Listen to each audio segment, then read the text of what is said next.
Hello. Kozhikode ജില്ലയിലെ ഗ്രാമപഞ്ചായത്തിന്റെ vice president. ഇവിടെ ഈ നിറഞ്ഞ സദസ്സ് കാണുമ്പോൾ അതിയായ സന്തോഷം.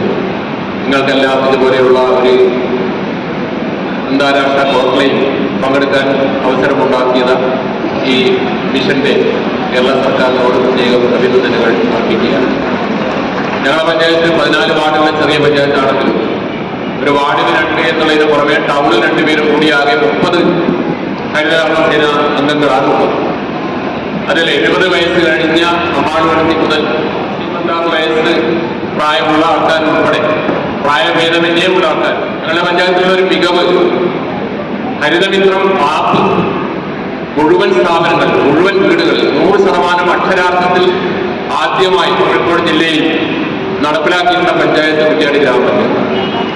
ഞങ്ങളെ ഭരണസമിതി അധികാരത്തിൽ വരുന്ന സമയത്ത് 30-35% മാത്രമായിരുന്നു ഈ കലക്ഷൻ അവരുടെ യൂസർ ഫീ വാങ്ങിക്കൊണ്ടിരുന്നത്. എന്നാൽ ഇന്നത് 96% എല്ലാ വീടുകളിൽ നിന്നും കവർ ചെയ്ത് യൂസർ ഫീ വാങ്ങുന്ന അവസ്ഥയിലേക്ക് ഇന്ന് എത്തിച്ചേരാൻ കഴിഞ്ഞിട്ടുള്ളത് ആ 30 ഹരിത കർമ്മസേനാംഗങ്ങളുടെ ഏറ്റവും നല്ലൊരു പ്രവർത്തനത്തിന്റെ ഭാഗമായിരുന്നു. വ്യത്യസ്തമായ ഒരു അഭിപ്രായം നിങ്ങൾ ഇവിടെ പറഞ്ഞു, നിങ്ങളുടെ വരുമാനത്തിനനുസരിച്ചാണ് നിങ്ങളുടെ കൂലിയെന്ന്.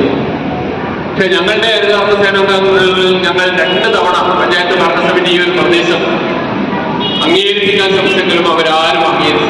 അവർ പറയുന്നത് ഞങ്ങൾക്ക് അങ്ങനെ വേതനത്തിനൊരു വേർതിരിവ് വേണ്ട, ഞങ്ങൾക്ക് കിട്ടുന്നുണ്ടെങ്കിൽ എല്ലാവർക്കും ഒരേ വേതനം തന്നെ മതി. ചില വാർഡുകളിൽ ഈ പറയുന്ന പോലെ 25,000-വും 30,000-വും യൂസർ ഫീ കളക്ട് ചെയ്യുന്നുണ്ട്.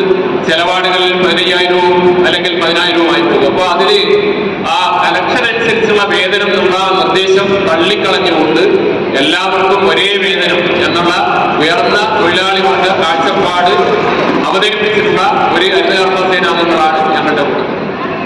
പക്ഷെ ഇതോടൊപ്പം പറയാനുള്ള ഒരു കാര്യം, ഞാനൊരു അധ്യാപകനായി അധ്യാപക മേഖല പൊതു വിദ്യാഭ്യാസ സംവിധാനം അടക്കം വല്ലാണ്ട് സൂക്ഷിച്ചു പോകും. 2000-ഓളം സ്കൂളുകൾ അടച്ചുപൂട്ടലിന്റെ വക്കത്തെത്തിയൊക്കെ നിങ്ങൾ കണ്ടിട്ടുള്ള. അതിനുള്ള ഒരു പ്രധാനപ്പെട്ട കാരണം ഈ പൊതുവിദ്യാലയങ്ങളിലെ കുട്ടികളെല്ലാം സ്വകാര്യ അൺഎയ്ഡഡ് സ്കൂളുകളിലേക്ക് മാറ്റിക്കൊണ്ടുപോയതാണ്. അന്ന് പറഞ്ഞു കേട്ടിട്ടുള്ള ഏറ്റവും പ്രധാനപ്പെട്ട ഒരു കാരണം, ഈ കുട്ടികളെല്ലാം പോകുന്നതിന് നിരവധി കാരണങ്ങൾ ഉണ്ടെങ്കിലും അധ്യാപകരുടെ ജോലി സ്ഥിരത, ഗവൺമെന്റ് ഇഷറിലുള്ള ആ പ്രൊട്ടക്ഷൻ ആനുകൂല്യമാണ് ഇങ്ങനെ പൊതുവിദ്യാലയങ്ങൾ ശോഷിക്കാനുള്ള ഒരു കാരണം. ആ ജോലി സ്ഥിരതാ സംവിധാനത്തിൽ മാറ്റം വന്നു. പ്രൊട്ടക്ഷൻ എടുത്തു കളഞ്ഞതോടുകൂടി തന്നെ എല്ലാ അധ്യാപകരും വീട് കയറി കുട്ടികളെ മാക്സിമം കളക്ട് ചെയ്യാൻ, അതുപോലെ